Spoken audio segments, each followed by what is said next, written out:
Olá, bom dia. Carl Munson here with the Good Morning Portugal live stream, YouTube channel and podcast. Good morning to you. How's your weekend been? Have you been dreaming about Portugal? Have you been here in Portugal? Have you been harvesting fruit and vegetables? Have you been spending a lot of time in IKEA this weekend? You may have seen my meme on the Good Morning Facebook page where we were contrasting what we hope to be doing when we were here in Portugal, what our friends think we're doing and what we're actually doing. And it occurred to me the other night that I spend far too much time in IKEA and not enough time harvesting fruit and vegetables. This was my original plan here in Portugal. Today is the first day of Ask Diogo. Diogo Bandeira is here after the weather, after we have a quick look at the weather. So it's your chance to ask a real Portuguese man anything you've wanted to ask a real Portuguese man, but we're afraid to up to now. So we will be having a nice chat with Diogo. He is from this part of Portugal where I'm sitting now, the Bairrada region. Well, I think he's from here anyway. He certainly lives in this region, and we'll find out more about him and his travels around the world. But really what we need to know is the Q&A with him. Ask Diogo anything you wanted to know about Portugal from a Portuguese native. And the first question, I think, is going to be what he thinks of British people. So that should be interesting as a start to the conversation anyway. And actually, you bikers, the bikers among you who are over here in Portugal, he's part of a bike club that he was telling me about that went to Figueira da Foz yesterday. And it's open to other people, I believe. So we'll talk to him about that as well. But let's first take a look at the weather here in Portugal today. Joe's definitely been dreaming of Portugal. I think you're over in the UK at the moment, aren't you, Joe? I hope you're doing well, and hope you had a great weekend.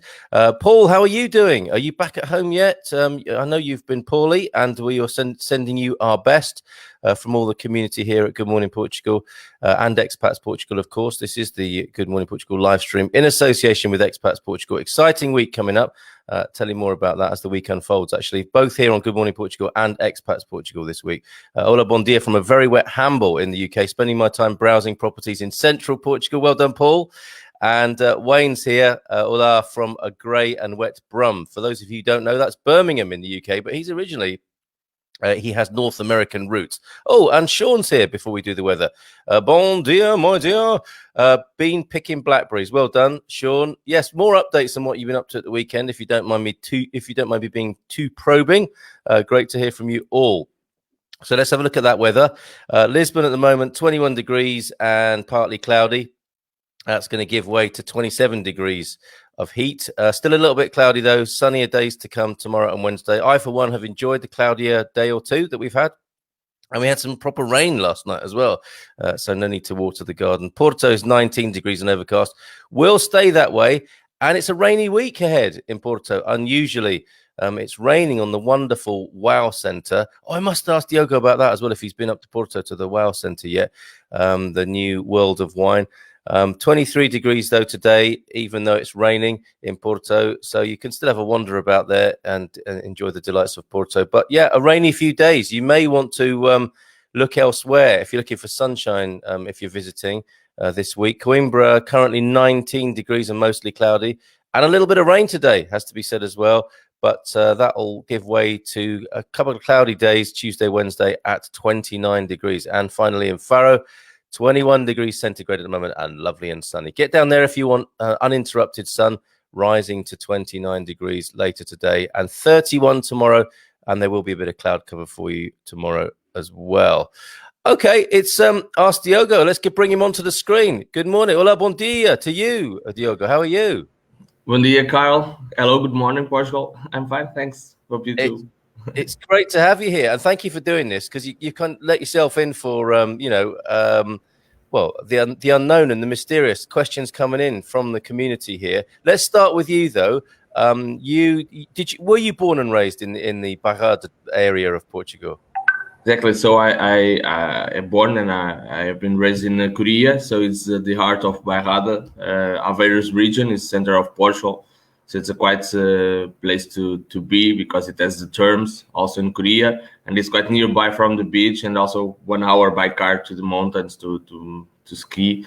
And I always lived here, always on the same neighbor. Now from 1 year now I'm living with my fiance, so we moved out But even though all the weekends I go to my parents' home because I miss all the environment and people there, so I got a truly connection with the place. It is a fantastic part of the country, absolutely. And if it wasn't for you, I wouldn't know about it. I imagine, like a lot of expats, central Portugal was the place to go. And it was such a delight to discover Korea. And now living in Anadia up the road, such a great part of Portugal. And of course, your mural on the wall behind you is a real clue to what happens here in Bairrada district, right? So much wine production here, yeah. Exactly. Yes. It's a reflect of our culture also and our tradition in Bairrada. So we promote now Anadia as the truly place of the sparkling wine. Even though I still think that red wine is still the best choice to make, healthier and better in terms of flavor. But yeah, it's a region that we really are involved with wine. Yeah, and we were talking about this before we went on air, but it's made out of corks. But in the Portuguese word for that is rolha, yeah? Rolha, exactly. Rolha. Yeah, that's your vocabulary today. A bit more coming in from Owen in Vila do Rei this morning. Tenha semana muito agradável a todos. So that's wishing us an agreeable week, I think, to everybody. Is that right? Indeed. Perfect. And his weather report is cool and cloudy in Vila do Rei. Actually, I was really disturbed yesterday. Somebody told me that the Portuguese summer was over. Is that right? Sorry? The Portuguese summer is finished, and now we're moving towards autumn already. Honestly, I think that September will be really great. I hope so. Fantastic. How was it in Figueira de Foz yesterday? You went there with your bike, not a gang, right? It's not a biker gang, a biker club. A club. In Portuguese, we call it a club. So it's a small community that people is together. We have a place that we are trying to refurbish also, and that people goes there after work to drink a couple of beers there and to recover some parts of the building. It was old school here in Oia, where I live now. And then all the weekends, all Sundays morning, we go together to make a small trip, just until noon, because people have families. So it's important also to come home and to lunch with their families. And we got also the law 14, so the last one that arrives needs to pay a drink for everyone before we start riding bikes. But it's good because everybody goes really slow. We just go to enjoy the wind on your faces and to enjoy also the view. So there's no rush and nobody's having a risky driving. So it's good. Oh, that sounds excellent. What a lovely idea. And is it open to some of the expats who are thinking, oh, yeah, Portugal is such a lovely country to ride around on a motorbike? Is it open to anybody? Sure, yes. Oh, excellent. Okay, so they just need to be careful if they take the motorbikes from UK because of the steering wheel. It's quite different. It's on the other side. I'm kidding. Brilliant. Okay, that could have been the first question, couldn't it? Is it different riding a bike in Portugal? In fact, it is. I guess the clutches. It's the opposite. I guess in Portugal the first is down and the other ones are up, and I think in England it's the opposite. The first is up and the other ones are down. Oh, okay, all right. So there is. It's quite important. If someone comes to drive a Portuguese motorbike, they are in the second. They want to put the third, and they make woo because they put the first again. So it's important to be aware of that. That's the first issue addressed here on this first edition of Ask Diogo. Don't be shy, everybody. This is a real Portuguese man here who can answer your questions. A couple of messages coming in. Pete, good morning from Madame Castanheira de Pera. Have you been there, Diogo, Castanheira de Pera? Yes, I did. He has a fake beach. It's a fluvial beach of Castanheira de Pera. It's with waves. So it's a artificial beach with waves. It's quite good. Fantastic. Luckily, the rain held off last night for our barbecue and quiz at the social club. Glad to hear it, Pete. Excellent. Do you have a question for Diogo? Although, I mean, Pete is the unofficial ambassador of Castanheira de Pera, so he's well and truly involved with the Portuguese community there. It sounds lovely over in his community, actually. Bom dia, Carl. My favorite Portuguese word is Sinto muito. Very sorry. So British. Yes, and we find ourselves saying "desculpe" quite a lot, I think, don't we? Yes, Jeff, absolutely right. Paul says, yes, back home now. Okay, out of hospital. That's good news. Feeling good. My search area is drawn from Vagos, Monsanta, Nisa, Marinha Grande. So a large area. Actually, that's probably a really good question to put to you in a minute, Diogo, is where is a good place to look to live? And obviously, we need a little bit of information on what you want to do when you're living here. You know, whether you want to be a city slicker or if you want to grow vegetables, because that makes a big difference, whether you like it hot or whether you like it cold. But Diogo can definitely help us with that. Gary says, morning, Carl, everyone. Sorry late to the show today. Started cleaning out the Temple of Masculinity. Oh, is that his man cave? The outpost, as I like to call it. Makes me laugh every time I go in there. And you are overwhelmed by testosterone etched into the walls. A real testament to Portuguese patriarchy. What is that then? I'm not sure what you're talking about. Is it like a Portuguese man's club that you belong to there, Gary? The Temple of Masculinity, the outpost, as I like to call it. Tell us more about that, Gary. A lot of Brits here this morning, Diogo. And the first question on Good Morning Portugal, when we put up the question, you know, what would you ask Diogo? If you could ask a Portuguese native person anything, what would you ask them? Paul Tugal, who writes a brilliant, he's got excellent Facebook pages and columns. What do the Portuguese tend to think of the Brits who live here? Diogo, don't hold back. What do you think of Brits? In fact, we will start bad. I think people don't like. It's good to start, isn't it? Great start, yeah, No, I will tell you why. In fact, I think that people are not used or we were not so used with foreigners. So it was quite hard for a lot of our community to be involved and to be used with that, because people don't want to have the effort to try to speak in English to communicate with the neighbors. So they prefer to just say some bad words in Portuguese and nobody will understand. So that's the funny part. The rest doesn't matter. And so I think Portugal was used to get a lot of immigrants that went abroad to France, to States, to other countries, and they were not used with people to come to Portugal from other countries. Then when it started basically with the Romanian people, with Ukrainian people, and with some different cultures also, and with some people that didn't come also with the aim to make a good living here or to work hard, and then also from Brazil. And so people started to be mad with immigrants. Then it started a new kind of immigrants that came to Portugal, people that came to remake their lives here, to work, to get his own house, to make community, to work for the country, also to improve our community. And so, in my opinion, it's really great. I'm quite sad that British people can't come to Portugal so often now because of some bad decisions, I guess. But so I think maybe British people, they have something against us, not the opposite. Yeah. And I think it's quite good because Portugal is quite a small country, and as we are not also, we are in a point of the continent, so we are not so involved with foreigners and with people that come from abroad. And I think it's important to open better our minds. And so I think it's really good that people come. And I think Portugal still needs to make quite a good way in order of about that. But I think it's people are okay and comfortable with expats here in Portugal. That's amazing. You see, that's the honesty we're looking for. Because we live in a little bubble here as expats, often is the way, isn't it? You know, people stick together, don't they? From, you know, first of all, they stick with their nationality, and then they stick together with other foreigners. And then, you know, ultimately, like Pete's done a great job with this, with his integration into the community he lives in. You know, that's the best case scenario, I think, is where you experience a full integration and everybody. I would like to make a small background also about my life.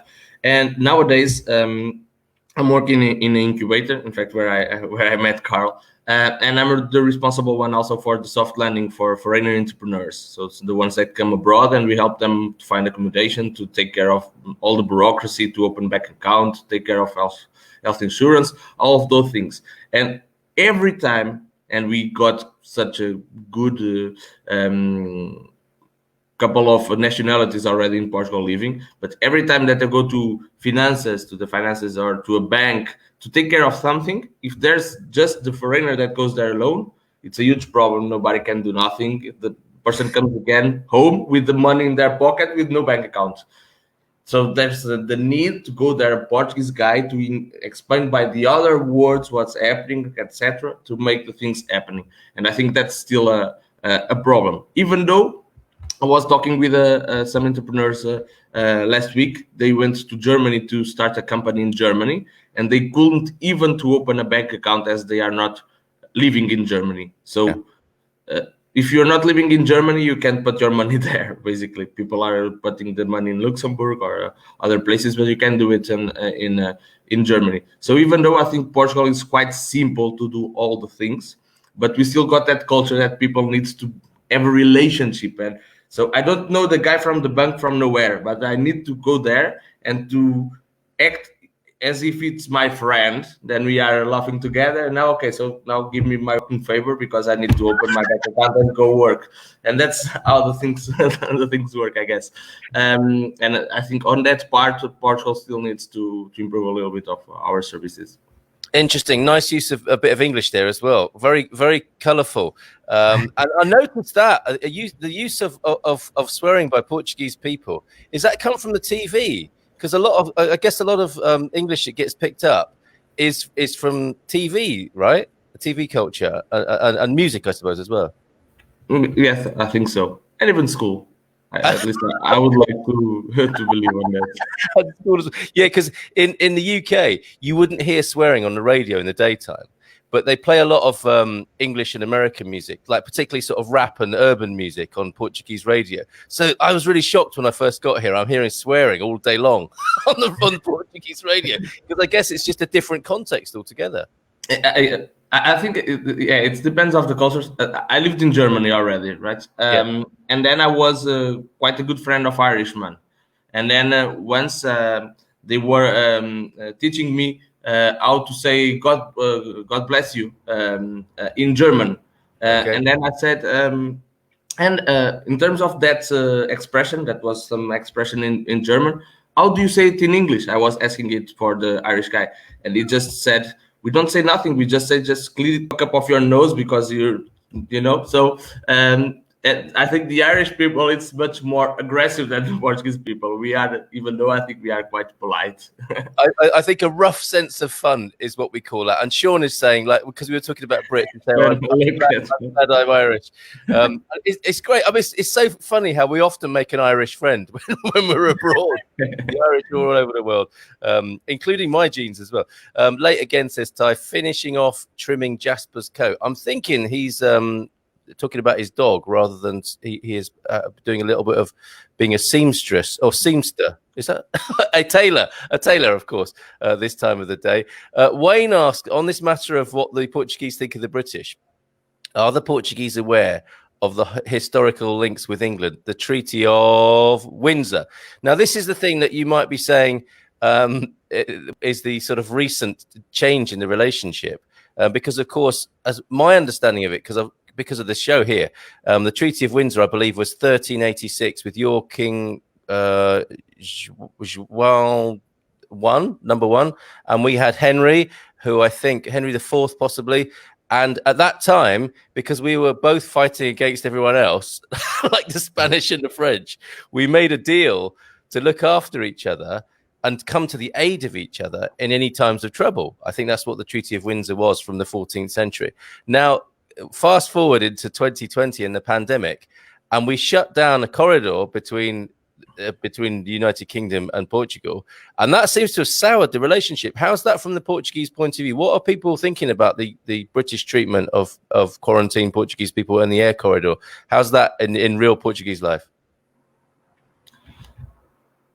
Nowadays, I think it doesn't make sense to have those kind of protocols between countries, because we live or almost all of us, we live within the European Union, and so there's a Some bunch of of us. guys over there that they don't like it. But I think it does make sense. For example, I have a cousin of mine that usually when we want to see soccer games, all of us meet there and we make a huge barbecue, and the door is always open.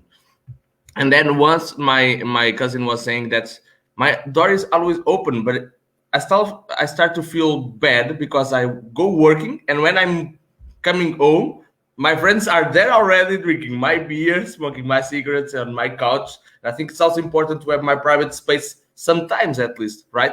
And I think it's happening also somehow with the European Union and with no borders across the countries. So we say that okay, we are all the same and it's everything perfect. But then when it starts to be quite mixed, people are afraid and they no, we are friends, but take it easy. I still want to own my own country, and that's yours. And here there's a line that divides us. So it's not a truly line, but in fact it exists because it divides my land from yours. Yeah. And so I think it's culturally it's still in our minds, but I like to think always globally. So for me it doesn't make sense to think about the relationships and agreements, because I think it should be the same between Portugal and UK, or with Portugal and Germany, or etc.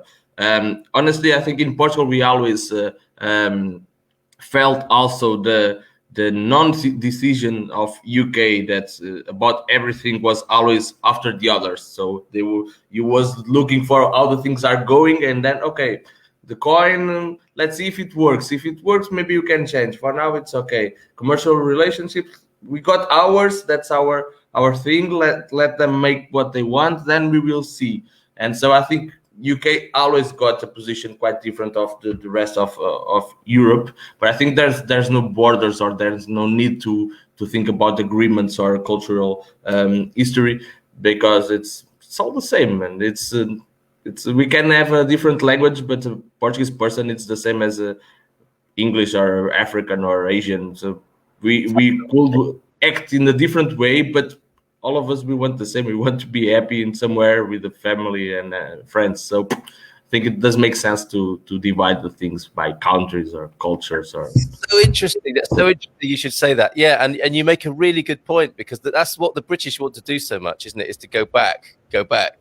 History. You know, this special relationship, and that's another side of it that you put there. Because I've really enjoyed that idea, that to think in my heart that the Brits and the Portuguese have got a special relationship, but it's kind of like it almost turns into a favoritism or an exclusivity, and then it excludes other people, which is all of what these sort of Brexit politics are about. And the question here from Patricia says, why do the Brits stick together instead of opening up to others? Oh, it's turning into a diplomatic and political hot potato, this.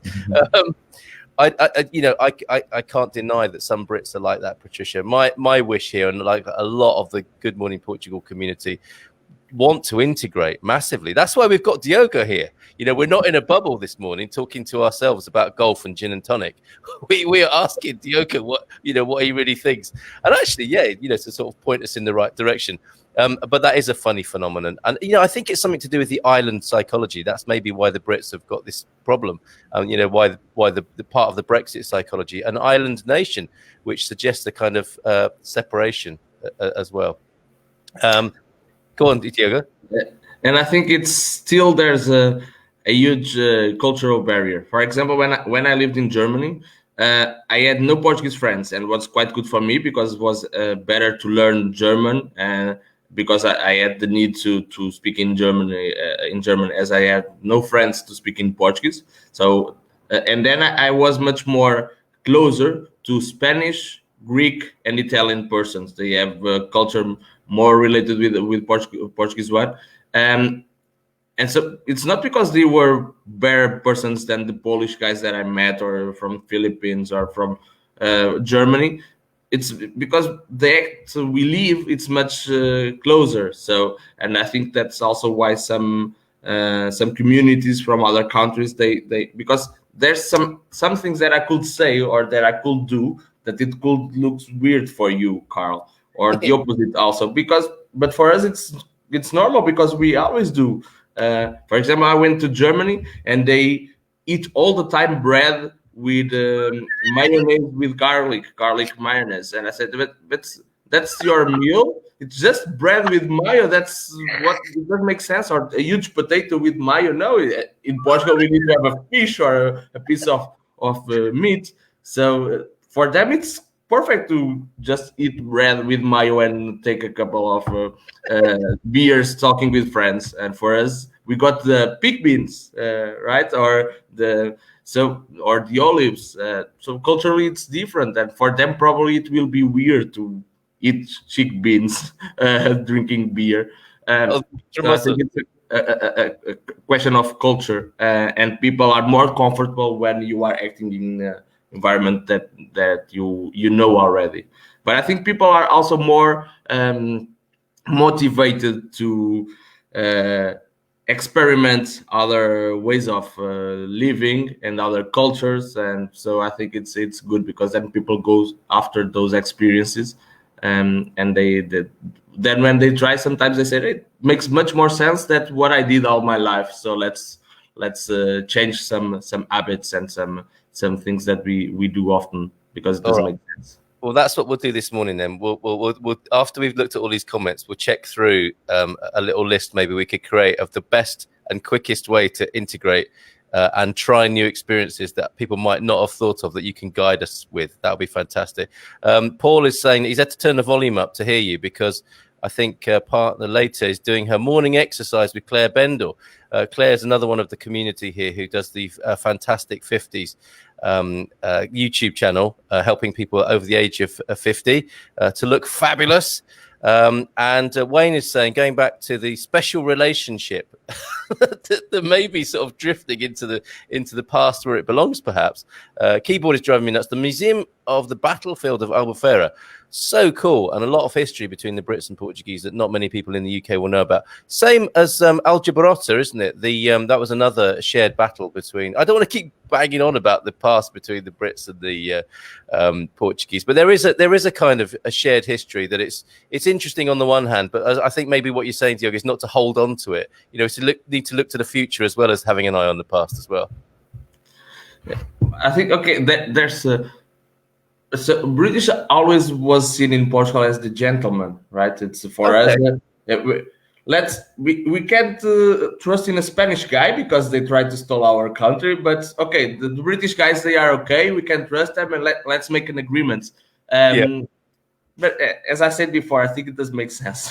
So obviously there's and even though I'm quite bad in terms of history, so I never know the names of all of the kings of Portugal. But I participate also in a Portuguese show, TV show about culture that you have some asks, and I was studying a little bit of history because if they ask something, I could give a try. But I'm quite bad on that part. It's true. But I think it's quite interesting to understand the past.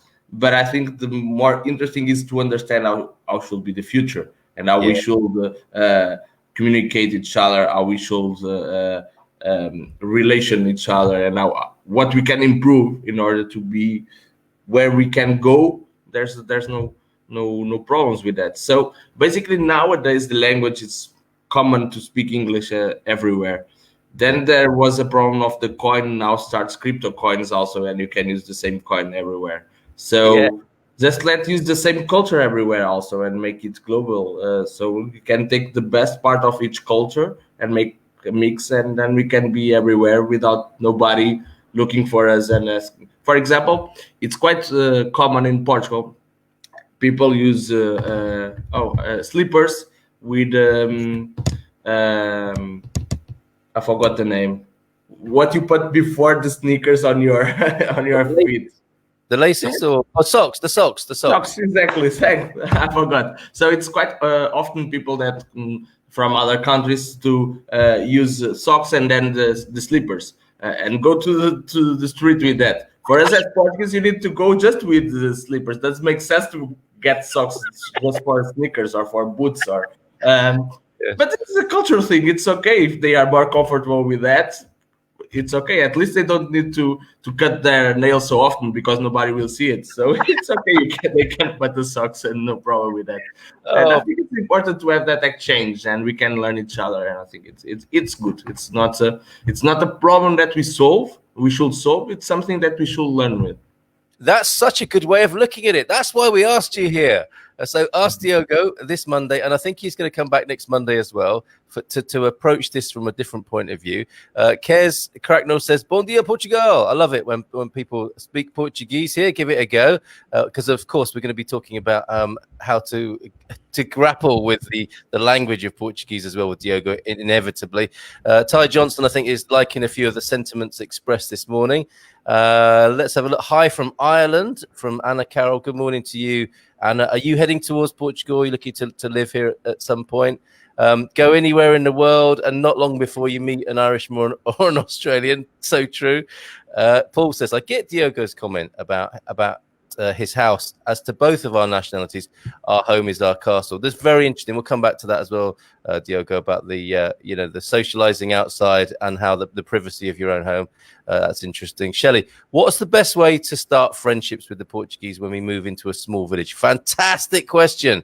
Let's go with that, because that relates to, on the one hand, I often wonder how Portuguese people feel when they see a lot of Brits/expats when they meet up drinking, talking their own language and being a bit loud. Can you imagine what would happen if this was a regular sight in the UK? Yes, Gary, wouldn't go down too well. But on sort of reframing that more positively, if you are one of those Brits who's thinking, maybe I am hanging out a bit too much with my own country folk here, what we want to do, like Shelley says here, is to start friendships in a small village. Best way to start with that, Diogo? So in Portugal, we don't have that culture, as we say in States, at least, that when comes a new neighbor to the neighborhood, people will go there to offer them pies or something. But it's not common. But if you are my neighbors and to come to my home and give me and you offer me a beer, probably I will start to be your friend. So it's good for me if you can give me a beer. But I think it needs to be natural. So, for example, I moved out one year already, a year for another village where I didn't know no one. And obviously, then we start to get some relationship with our neighbors. Then, take care because you forgot the lights of your car, turn it on. So maybe it's better if you can give me your number. There's in case that something occurs here and we can talk each other. Then we start to go to dinner to their houses and they come here. Then we go out together and it starts a relationship. Even though, in my opinion, the best way to do it, probably one of the easiest and with better profit, is to be involved with some communities. So as volunteering or some associations, you will absorb more of Portuguese culture, and obviously you will be forced in touch with Portuguese people, and you are doing something good for community. So I think it's a good way to start being involved with other people and doing something good for the community also.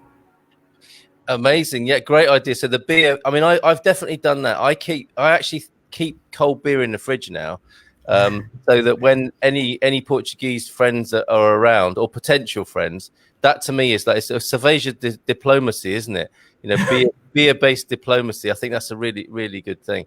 And even I'm sorry for interrupting you. I think even though in Portugal there's two kind of people: the people that got their house as a place that no one can go, okay, and the ones that always say, "No, come to my home. Let's go. Let's drink a beer. So there's two different ways of living and how people are comfortable. So there's the ones that, okay, let's go to the bar and drink a beer, or let's stay here at the sidewalk talking. And the other ones are always inviting, come in. No, but I need to go out. I'm late already. Oh, no, you need to come in, please. Otherwise, I'll be mad. So it's two different ways of living, and both Portuguese, quite Portuguese. But the ones that are like, come in, please. It's easier to make friendships, obviously, because you got proximity is much easier than when you got just a formal relationship, like to say bon dia or boa tarde in the streets. So then there's no interaction. You don't know nothing about them, and they don't know nothing about you. And one thing that in some neighborhoods they are doing, and I think it's quite good, it's starting to form community and to make, for example, in the summer, let's make the neighbors dinner. So all the ones put in the sidewalk a huge table, and everybody's making a huge barbecue for the all the quarter, all the neighborhood. They are there together, and some of them they barely don't know each other because they just come home to rest after working, and they are not outside, so people don't get the chance to interact. And then on those meetings, they got that chance. So I think it's a good activity also to put in practice. So make a bit of an effort, basically. And Claire says here, I walked my dogs around the village and just said hola. Then I got invited in for wine regularly and try and speak Portuguese with the neighbours. I also made shortbread and cakes. Excellent example, I think, Claire, of how to do it. So she used to walk her dogs probably, which took 10 minutes. And now whenever she walks her dogs, it takes 2 hours drinking wine and eating cake with the neighbours. Fantastic. Pete, at the barbecue quiz last night, we had Portuguese, English, Welsh, Belgians, Dutch, Polish, Spanish, Indian, and Chileans.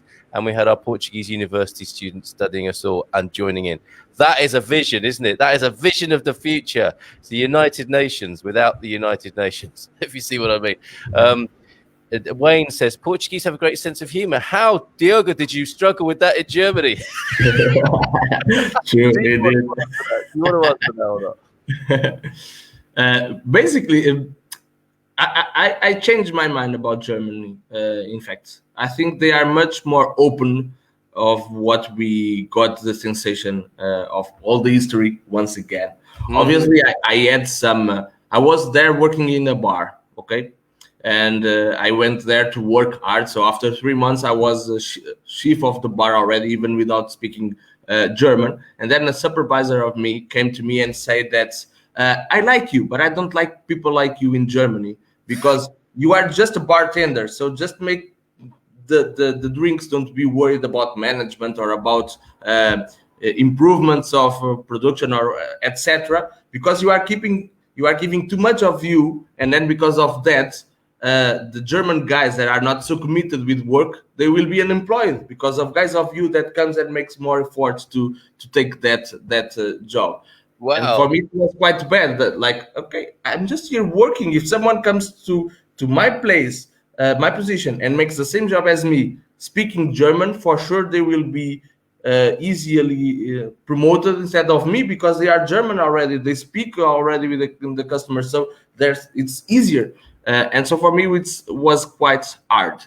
But honestly, I met maybe around 50 different nationalities. All of them invited me. When you go to Philippines, you need to visit me. When you go to Greece, you need to visit me. So we make good relations, and I didn't feel they are so with bad humor, or they are so formal and so bad. But obviously, as I said before, I was more often with Spanish, Italian, and Greek people. So they are always also more in the mood for party and laughing. So it's quite different. But even the Germans, I think it's easy to have sense of humor also because they always drink pints. Not in Portugal that we drink a beer like a 0.33 centiliters. And so after 2 or 3, they got sense of humor also. So I think the German sense of humor is amazing. I think there's a sort of collective Northern German sense of humor. But I guess what we're saying here again is like, travel broadens the mind, doesn't it? And take risks, like challenge your own prejudices, challenge your own preconceptions, and see what happens. Because otherwise life is pretty boring. I would say. And the same with British people. When I met you and Michael. And you got such a good sense of humor, and then I was quite surprised that I said they are not British. It's not possible. They are not formal. They are not gentlemen. They are just always joking. So it does make sense for me. And I think we have a wrong idea of people and of cultures, because I think there's obviously in Germany they are also quite open, and they are happy. They love a good joke. They like to make party. That's quite different in terms of, I think in Germany they live much more for their own spaces, for their house. They like to have a better comfort at house. And for example, in Portugal, people spend more time outside of houses. So people want to like to go to a park, likes to go to a bar. And in Germany, they live much more for their interior area. And then it blocks sometimes some relationships because it's not so easy to interact and to know each other. But when you start to get some confidence and you can play around a little bit, also I think they are also a country that really with a good sense of humor, honestly. Yeah, absolutely. Better than, for example, Polish. Sorry, because and then when you start to joke with. For example, we can joke about Portugal and Brazil, or Portugal and Spain, or Portugal and UK. If you are joking with German and Polish, the Polish guy will break the bottle and will put the bottle in the German neck for sure. So they are much more. They still keep bad feelings about the wars and the history on their hearts. You can understand that, but I guess the sort of nature of our conversation here today is to look at how we can smooth those edges between people. Polish sense of humor, I think, is tremendous as well. So obviously, as we talk about the nations, we are dealing with a few. I'll come back to that. This problem with beer in Portugal, just a bit, if it is a problem. But it's funny, isn't it? We like a racial stereotype when it's positive, but maybe not so keen when it's negative. I think the Portuguese are generally one of the most hardworking people I've met. I'd put Polish people in that as well. What do you make of that? Because there is a reputation, isn't there? So, like, send a Portuguese man abroad with a knife and he'll build the world. I think I heard some kind of, little sort of motto like that. That is a sort of positive cultural stereotype, isn't it, of the Portuguese? Like going abroad, the diaspora of the Portuguese, and they can do anything with the simplest of tools. I watched this fantastic Facebook YouTube thing, Portuguese Kids, which really sums up, how amazing the North American Portuguese are, and those sort of stereotypes. But is that how the Portuguese think about themselves, Diogo? That they're very hardworking.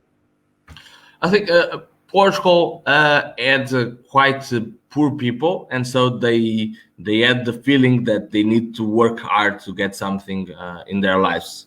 Okay. And then came a new generation that born already with almost everything and with some comfort and with some luxury, and so they just lived waiting for grants from the government or the money from their parents because they built a company, etc. So they didn't get the truly feeling of how the life could be hard. And then we started another generation that realized that needs to to start running again to achieve some goals. And so for those persons that put on their minds already, I'll be honest, I went to Germany and I worked much more than in Portugal. And even though I feel that I work too much in Portugal. So because when you go, but I think it's not about the Portuguese person. It's the same as when you see that comes... now we are receiving a lot of Brazilian people in Portugal, for example, people that with a master's degree, with PhDs, with some knowledge, and even though they don't want to even to start to receive a salary, they just want an opportunity to show their value, and then maybe they can negotiate and to get a better salary and to get better conditions. And even though it's hard for them to get that job. So people needs to make a huge effort when you are abroad in order to get the same opportunities. And so I think that's the point. For example, I went to Germany, and for example, I need to start at 6, but there's not so many people at the bar. So my supervisor comes to me and say, okay, after all, you won't start at 6, you will start at 7 because there's no need for another person behind the bar. Okay, let's wait. And we are not receiving for that money. If it happens to me in Portugal, what the hell? So I come to work and I'll be here 1 hour standing with nothing to do, and you won't pay me for? No, you need to pay me. You need to pay me. That's my rights, So people we complain much more because we feel much more comfortable in our country. So I think it's that's why people. But I think it's not about Portuguese people. I think it's all people that goes abroad. They are more Right. That's prepared right. to work hard and to try to build something. Yeah, you make a good point there. Yeah, the immigrants, the expats, the explorers, as I call them. Yeah, if you've bothered to go abroad, you probably are a different kind of person anyway. That's Yes. great. Thank you, Gary. Thank you, Diogo, on that. Sean says also, don't forget to make a yearly donation to your local Bombeiros. I mean, that's a good place to go, isn't it? And to get to know the association with the Bombeiros and the social events. Would you agree with that? I started also the Korea Oktoberfest. It's an Oktoberfest in Korea. So the small village. Yes, that's my cup I'm drinking from. Exactly. And so our first edition was to help Pets Association, and the second one was to help the Bombeiros. And honestly, what I felt, and I spoke already with the Bombeiros directors and etc., that came a new wave of volunteering and helping for the Bombeiros, because we had 2 or 3 summers with a lot of fires and with a lot of huge problems. But Bombeiros is getting such a good amount of money from the municipalities, from the government. And nowadays, I think there should be another kind of associations that are needing more and struggling more without no money than Bombeiros. And I really appreciate the culture of the firemen. And even though nowadays we still have a lot of firemen in Portugal, they are as a volunteer, so they don't receive for that. They need to keep their houses, their jobs to help others. And I think it's a really good input for the community. But as it comes a wave of donations and generosity for the firemen, I think nowadays it's important to look around for other institutions and to help them instead of Bombeiros. Excellent. Okay, yeah, and that is part of Portuguese culture, isn't it? The way that local grassroots organizations and associations are supported. So yeah, definitely support your local Bombeiros, but also, as Diogo says there, take a look at what else might need help in your local community. A couple more comments, and then we'll finish with the beer thing. At Christmas, says Claire, I make about 40 bags of ginger biscuits, mince pies, and Scottish shortbread and give them to my neighbours. Then I get knocks on the door and gifts of wine and aguardente and bread. Such wonderful neighbours. And that is a story we hear again and again about how neighbourly and kind Portuguese people are. So when you make a bit of an effort, it would appear, or a big effort there for Claire, and it comes back. And the circle of life continues on a community level. Anna in Ireland says, yes, retired, spend 6 to 8 months every year, but still struggling with the language. It's difficult. Love the culture and the people and the mix of other cultures. Full-time is still the dream. Just have to learn to cope with the summer heat. You might want to consider Aveiro because the heat is not so intense there, right, Diogo? I would like to suggest there's a startup. In fact, I think it started in Portugal, but I'm not sure. That's called Speak. And basically what they do, and we will start now also that in the incubator, is to put in touch the citizens of other cultures together to make some events, and then people will pay a small fee. It's like 29 euros, I guess, to learn Portuguese or other language. But if you learn Portuguese and you are teaching English, for example, you won't pay because you are getting the profit, but you are giving away also your job.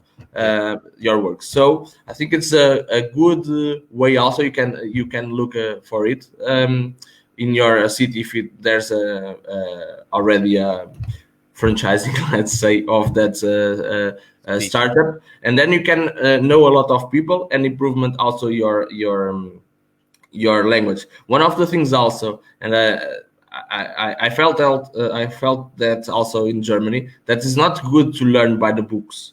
It is good if you want to learn Portuguese to make a formal presentation on your job or something like that. If you just want to communicate, doesn't make sense because you don't learn in the books. Tá tudo bem?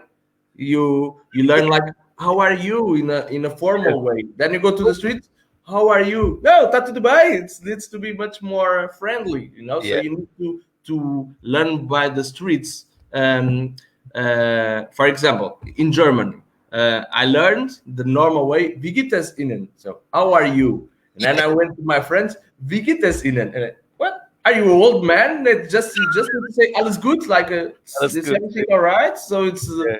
friendly, and you don't know it by the books. So it's quite important, in my opinion. If you drive a car, always do it with news radio stations or stations that people are speaking instead of music. Turn on the TV and put the news. Even if you are not understanding anything, the words will sound familiar Yeah.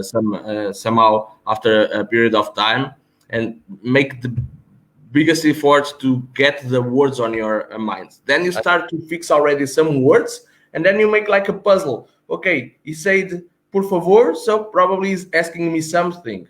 He's Yeah. saying please, so he's asking me something. Now let's try to understand what he's asking. Say the emprestar, so it's borrow. So he wants that I borrow him something. Let's try to find out which word. Knife. Probably he wants a knife. Let's pick up a knife. That's what you want. Yes, thanks. So resolved. And you didn't understand the rest of the words into your in the phrase, but you will get the principal words, and then you make a puzzle and you try to understand what people are saying. And I think Great advice. Yeah. it's And a way to start also. watch kids TV as well. That's really good. That's my level. Kids TV Yeah. is good. Yeah, I think you're right. Get out there, and that's good for the economy. Go to the cafe. Go out in the community. Spend some money. Talk in Portuguese. It's a great way to learn. Okay, finally, because we have had a nice long show today. You've been very generous. 33 centiliters bottles of Superbock. What's all that about? Now, you were saying in Germany, it's this big, isn't it? Yeah, it's totally also. In Portugal, the mini, and I love the mini idea. Why? Because I think he's complaining it's too little beer. How did the mini come about? So in fact, there's some bars also. It came maybe 5 years ago, but then it stopped again. That's called the Lambretas.